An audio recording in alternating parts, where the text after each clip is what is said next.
So 80% of people in the United States will have low back pain sometime in their lifetime. And 80% of that 80% will have reoccurring back pain within at least a year from the last episode. Matter of fact, back pain in the United States costs us over $100 billion a year. Most of that's lost wages, lost production, healthcare cost, rehabilitation, stuff like that. Now, what we're talking about is not your typical, back soreness. Let's say you go out and you work in the yard all day, you're mowing your grass, you're trimming the bushes, you're carrying stuff, you're bending, twisting, you're doing things you're not used to. It makes sense the next day you wake up and hey, your back's a little sore, okay? But 2 or 3 days later, the muscles will start to heal. What we're talking about here is chronic lower back pain, okay? That lower back pain that maybe it goes away, but then it comes right back. Or maybe it never goes away. Or maybe it's that, you bend over to pick up your toothbrush and boom, your back went out. Well, obviously it wasn't the weight of that toothbrush that threw the back out. So there had to have been a weakness, right? Something that's always there that just takes the right movement, the right direction, and boom, it got you, okay? Now, where could something like this come from? Well, believe it or not, what I've found in my 24 years of practice experience is almost every single time someone has that reoccurring chronic back pain, it actually comes from somewhere else. To be specific, the upper cervical spine. That is the top 2 bones in the neck, which are called the upper cervical bones, are the ultimate cause. Now, how could a problem in the neck be causing pain in my back? Well, it's kind of like you step on a dog's tail and he barks at the other end. The stepping's going on up here, but the barking's down here. Now, let me explain this. So you have within your head, okay, because your brain's the power source, right? It sends the messages to the heart, the liver, the lungs, kidney, everywhere in your body. Well, it has its own reflex to make sure that it always stays balanced. It's very important that the brain stays level in order to function properly.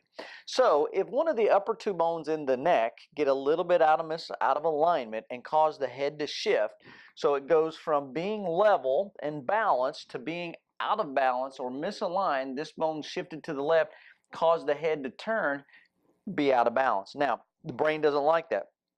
So what happens is the brain starts to send messages down to the body, forcing the body to compensate to get the head level again. Now, when this bone gets out of alignment, it gets stuck, which means it gets hung up and your body can't unstick it. So what it will do is go below there and move other bones through your spine till the head levels. For example, when the head tilts, it can cause you to pull down one shoulder, pull up one hip, ultimately making one leg shorter than the other. Now, you can imagine with these compensations, your body's designed to be symmetrical, that with those compensations, you could start to develop some weak spots, okay? Imagine this. Let's say if one leg was pulled up shorter than the other, imagine if you wore a shoe with say an inch, half inch. I had a 16-year-old girl come in this week, 2.5 inches short. This isn't structural. This wasn't anatomical. This was structural because we worked on her and the legs balanced out perfect. But imagine you have one heel that's say an inch and a half shorter than the other. Imagine walking around with one leg jacked up like that. You think that might start to cause some aches and pains in your back, some lower back pain, maybe even affect the upper back, okay, over time? Well, this is what's happening within your body. If one of the bones in the top of your neck, one of the upper cervical bones is out of line, it can cause your body to contort itself, ultimately causing lower back pain. At the same time, if you have one leg up higher than the other, is that not going to cause the way you walk, the way you strike the ground to be different, right? Could that not affect the hips, the knees, the ankles, your feet? Matter of fact, I had a guy just come in this week, and this is the first time this has happened. But the guy comes in, and he has obviously low back pain, serious low back pain. And so he's telling me all about it. And then he's listing his other symptoms. He's like, yeah, well, I also have knee pain, but I went to the orthopedist, and the orthopedist said that's just from old age. And I was like, first of all, he's only 63. I wouldn't consider that to be old age. And I looked at him for a second. I said, now, which knee is it that hurts? He said, oh, it's the left knee.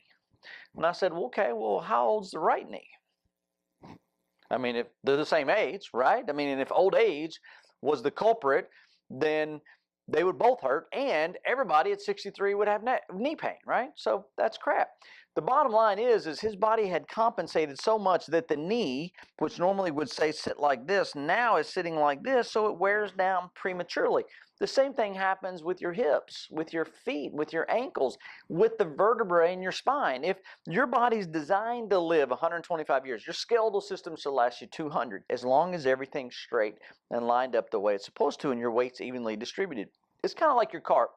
Let's say your car got out of balance, right? Or that it wasn't aligned properly, right? You go in to get your car aligned from time to time. Well, if it's out of line, the reason you do that is because it'll wear down prematurely. It'll start off with just a little vibration, then a little shake, and then eventually it starts kind of rattling, right? Same thing can happen with your body. Now, let's talk about what else can happen when your body goes through these compensations? Well, that lower back pain, let's talk about the vertebra and the disc. So those vertebrae are lined up or designed to be lined up, stacked right on top of each other like this, right? Well, between those vertebrae, there's a disc. It has a little gel nucleus in the middle, and it's like the shock absorber for the spine. Well, as long as they're lined up properly, they work right. But let's say one of the bones, if it get a little turn in the spine, then now they start to wedge towards one side, or that could be considered a herniation or a bulging disc. Now, when a disc starts to bulge, you have nerves that go out of the spine and go down the arms, down the legs, and they actually even go to the internal organs. If the bone wedges to one side, puts pressure on that nerve, that can interfere with the messages going to certain organs, but at the same time, it can create the pain sensation, say, of sciatica, right? Or pain down the leg, or pain down the arms, numbness, tingling in the hands, carpal tunnel syndrome can all come from those discs just being a little bit wedged and affecting the nerves where they go out the spine.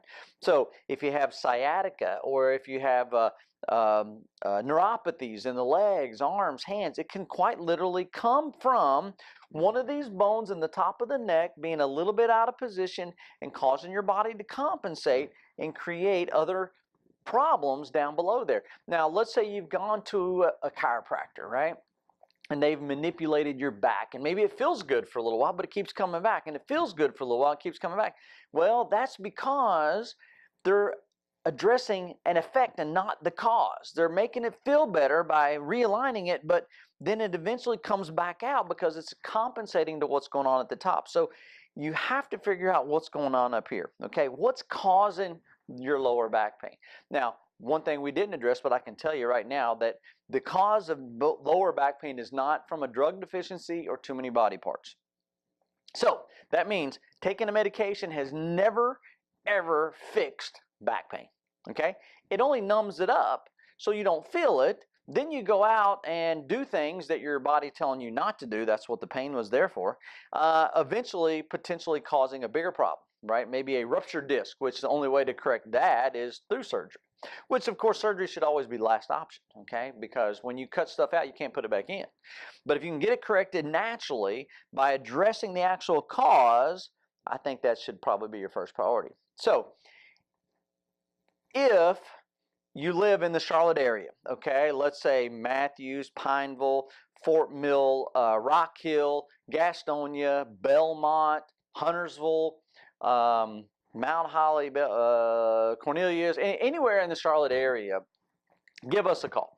At the Upper Cervical Spine Center, we never charge for the consultation to find out what your needs are. You can sit down with one of our doctors and we'll go over your history, we'll do an exam and find out what's causing your back pain. Once we know the cause, then we'll know if it's something we can help you with. If it is, we'll explain to you what we need to do to fix the problem.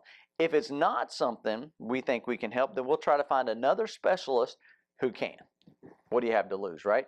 Now, if you don't live in Charlotte, North Carolina, or in the Charlotte area, please find an upper cervical doctor near you so that you can address the cause of your back pain once and for all. Get the problem corrected so you can live the life you're designed to live, right?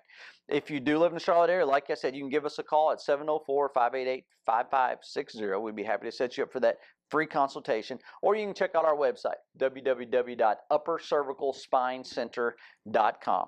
There, that'll answer all your questions. If not, come on in. Let's have a consultation. Let's sit down. Let's talk about what your needs are, and let's see what we can do to help you get your life back. All right? Thanks for tuning in.